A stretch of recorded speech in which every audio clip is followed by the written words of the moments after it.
Yesterday ஒரு skill choose பண்ண சொன்னேன். ஆஃப்டர் ரிசர்ச்சிங் நான் சூஸ் பண்ண skill web development. Money making சீரீஸ்ல இன்னைக்கு டே 2. நான் இன்னைக்கு ஆல்மோஸ்ட் பிஸ்னஸ் ஓனர்ஸ்ட எல்லாத்துக்குமே இன்ஸ்டாகிராம் இருக்கு. பட் அவங்க ட்ரஸ்ட்டை பில்ட் பண்ற மாதிரி ஒரு வெப்சைட் இல்லை. பிஸ்னஸ்க்கு வெப்சைட்னா ஜஸ்ட் டிசைன் இல்லை, brand, testimonials, products, client trust, B2B enquiries, everything. இது எல்லாமே ஒரு பிளேஸ்லேயே காமிக்க முடியும்னா அது வெப்சைட்டால மட்டும்தான் முடியும். சம் பிஸ்னஸ்க்கு வெப்சைட் வேணும், சம் பிராண்ட்ஸுக்கு இ-காமர்ஸ் வெப்சைட் வேணும், கிரியேட்டர்ஸ்க்கு போர்ட்ஃபோலியோ, இன்னும் சில பேருக்கு பர்சனல் வெப்சைட். வெப்சைட் இருந்தா பிஸ்னஸ் இன்னும் சீரியஸா இருக்கும். ஃபார் எக்ஸாம்பிள், உங்களை அப்ரோச் பண்ற கிளைண்ட் அவர் நீங்க அப்ரோச் பண்ற கிளைண்ட் வந்து உங்க வெப்சைட் வந்து பார்க்கும்போது இவங்களோட ஒர்க் கண்டிப்பா நல்லா தான் இருக்குன்றது ஒரு ட்ரஸ்ட் பில்ட் ஆகும்.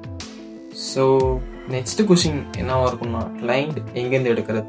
சிம்பிளா சொல்ல போனா இது 2 டைப் மார்க்கெட்டிங் இருக்கு, inbound marketing and outbound marketing. சிம்பிளா சொல்ல போனா இன்பவுண்ட் மார்க்கெட்டிங்கிறது நீங்க கிளைண்ட்டை தேட தேவையில்ல, கிளைண்ட் தான் உங்ககிட்ட வந்து டிஎம் பண்ணுவாங்க, எனக்கு இந்த மாதிரி ஒர்க் பண்ணிட்டாங்க. அவுட்பவுண்ட் மார்க்கெட்டிங்னா டைரக்டா நம்ம மெசேஜ் சென்ட் பண்ணி ஆர் கோல்டு மெயில் சென்ட் பண்ணி நம்ம கிளைண்ட்டை பிச் பண்றது.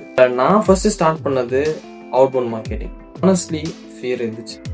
பட் ஃபர்ஸ்ட் கிளைண்ட் ஒரு அட்வொகேட், அன்எக்ஸ்பெக்டடா ஒரு குட் ரெஸ்பான்ஸ் கொடுத்தாரு. Second client rejected.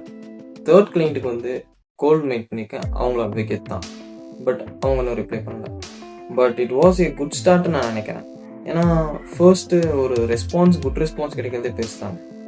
ஒரு காலும் சக்சஸ்ஃபுல் ஆகணும்னு அவசியமும் இல்லை. பட் ஒன் திங் நான் புரிஞ்சுக்கிட்டேன், if I don't approach nothing will happen.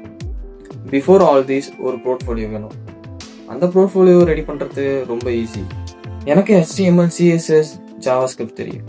இதை பார்க்குறவங்க எல்லாத்துக்கும் லாங்குவேஜ் தெரியாது. அது கவலைப்படாதீங்க, நோ கோட் வெப்சைட் இருக்கு. சஜஸ்ட் பண்ணுறது உங்களுக்கு நோ கோட் வெப்சைட்ஸ் தான்.